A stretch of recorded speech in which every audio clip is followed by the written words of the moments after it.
Hi friends, అందరు ఎలా ఉన్నారు? బాగున్నారా? ఈరోజు రెసిపీ వచ్చేసి అయితే సేమియా పులావ్. సేమియా పులావ్ మీలో ఎంతమందికి ఇష్టం? అలాగే ఒక్కొక్కరు ఒక్కొక్క విధంగానైతే సేమియా పులావ్ అయితే చేస్తూ ఉంటారు. ఈరోజు అయితే నేనైతే ఎండుమిర్చితో సేమియా పులావ్ అయితే చేయాలనుకుంటున్నా. ఫస్ట్ అయితే స్టవ్ ఆన్ చేసిన. ఈ కడాయి అయితే చాలా వేడెక్కింది. దీంట్లో వాటర్ అయితే వేసేసుకుంటున్నా. ఒక కప్ సేమియాకి ఒక చెంబు వాటర్ అయితే వేసేసుకున్నా. దాంట్లో కంపల్సరీగా ఉప్పు అండ్ పసుపు మాత్రం ఖచ్చితంగా వేసుకోవాలి. కొంచెం సాల్ట్ అయితే వేసుకుంటున్నా. అలాగే పసుపు చూడండి, కొంచెం పసుపు కూడా యాడ్ చేసా. అలాగే కొంచెం ఆయిల్, ఎందుకంటే ఇట్లా కొంచెం అంటుకపోయినట్టు మెత్తగా ఉగ్గులా కాకుండా మంచి పొడి పొడిగా విడిగా రావడానికి సేమియా ఉడికిన తర్వాత ఆయిల్ అయితే యాడ్ చేసిన. ఇవి మంచిగా మసలాలి. బాగా గరం అయిన తర్వాత వాటర్ కింద పైన మరిగినప్పుడు మాత్రమే ఈ సేమియాని అయితే వేసుకోవాలి వాటర్లో. చూసిరు కదా, ఇలా వాటర్ అయితే మరిగేటప్పుడు అయితే సేమియాలు అయితే వేసుకోవాలి.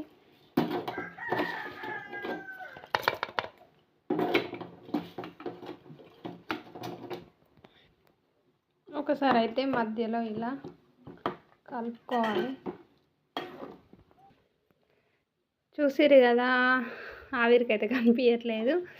ఇవైతే 50% ఉడికినాయి. 50 కాదు, దాదాపు చూడండి ఉడికిపోయినాయి. ఎందుకంటే మనకు కొంచెం పుల్లలానే ఉండాలి. మనం రైస్ కదా ఉన్నట్టే వీటిని కొంచెం వంపేసుకోవాలి. వాటర్ వంపేసుకొని మళ్ళీ నీళ్ళలో వడకట్టుకోవాలి. చూస్తారు కదా, ఈ విధంగా అయితే వడకట్టుకోవాలి.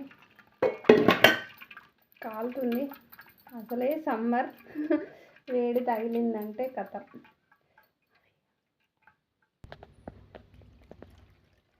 చూసిరా, ఈ విధంగా అయితే నీళ్ళలో కూడా వడకట్టేసుకున్నాం. ఎందుకంటే మెత్తగా కాకుండా ఉండడానికి.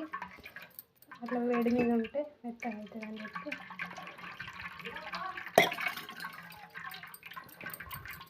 ఓకే ఫ్రెండ్స్, ఇంకా తర్వాత ప్రాసెస్ చూపిస్తా. మళ్ళీ కడాయి పెట్టుకుని కడాయి అయితే వేడెక్కింది. ఆయిల్ అయితే వేసేసుకున్నా, ఆవాలు కూడా వేసేసుకున్నా. క్లిప్ అయితే మిక్స్ అయింది. తర్వాత కొంచెం లైట్గా జీరా వేసేసిన తర్వాత అలాగే ఎండుమిర్చి వేసేసిన. చాలా రోజుల తర్వాతనైతే వీడియోనైతే చేస్తున్నా. కొంచెం శనగపప్పు, అలాగే పల్లీలు, అల్లం, వెల్లుల్లి, ఆనియన్స్ అన్నీ యాడ్ అయితే చేసిన. అలాగే కొంచెం కరివేపాకు చిటపటలాడేంత వరకు మంచిగా అనిపిస్తుంది. నాకైతే చాలా ఇష్టం. ఎంత ఎక్కువ అంటే అంత ఎక్కువ వేస్తూ ఉంటాను నేనైతే కరివేపాకు. కర్రీస్లో అయినా, ఉప్మా చేసిన దేంట్లో అయినా. ఇంతకుముందు మనం చల్లారబెట్టుకున్న సేమియాని అయితే ఇందులో వేసేసుకున్నా. చూడండి ఫ్రెండ్స్, సింపుల్గా 5 మినిట్స్లో సేమియా పులావ్ అయితే రెడీ అయిపోతుంది. పిల్లలు కూడా చాలా ఇష్టంగా తింటారు. మా పిల్లలకైతే చాలా అంటే చాలా ఇష్టం సేమియా పులావ్.